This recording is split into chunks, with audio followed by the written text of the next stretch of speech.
అందరికీ నమస్కారం అండి. మనీ తెలుగు కథలకు స్వాగతం. ఈరోజు మన ఛానల్లో కొన్ని మోటివేషన్ కొటేషన్స్, అలాగే మంచి మాటలు, జీవిత సత్యాలు చెప్పుకుందాం. నొప్పితో పోరాడితేనే స్త్రీ అమ్మ అవుతుంది. చీకటితో పోరాడితేనే గొంగళి పురుగు సీతాకోక చిలుకలా మారుతుంది. మట్టితో పోరాడితేనే విత్తు చెట్టులా మారుతుంది. జీవితంతో పోరాడితేనే మానవత్వం ఉన్న మనిషిలా మారతాము. తప్పు చేసి కూడా తమదే గెలుపని వాదించే వారికి ఎదురు చెప్పకండి. నిజానికి ఆ వాదనలో న్యాయం లేదని వాళ్ళకి తెలుసు. అహం అడ్డుగా ఉండడం వల్ల ఒప్పుకోలేరు.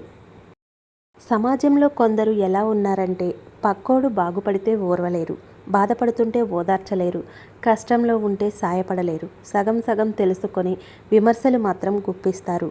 తమ తప్పులు దాచుకొని ఎదుటి వాళ్ళ తప్పులు వేలెత్తి చూపుతారు.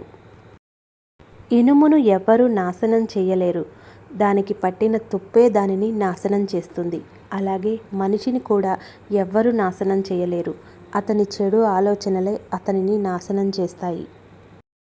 కోరుకున్నది రాదు, అనుకున్నది జరగదు, నచ్చింది ఉండదు, ఉన్నది నచ్చదు. ఏది జరిగినా అంతా మన మంచికే అనుకుంటే ఎటువంటి బాధ ఉండదు.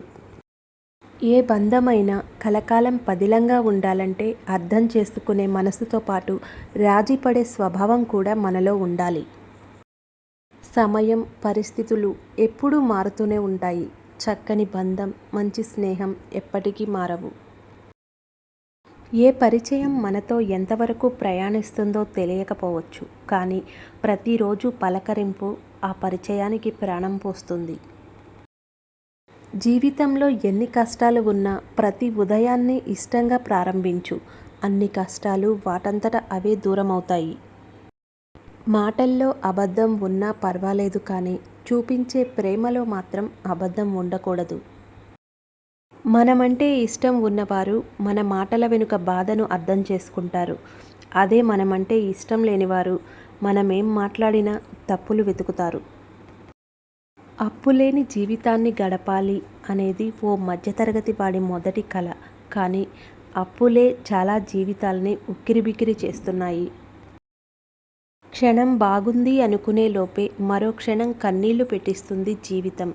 ఎలా ముగుస్తుందో కాలం పెట్టే పరీక్షలో జీవితం అనే ఆఖరి పేజీ చివరికి తెలియని సమాధానమే జీవితం.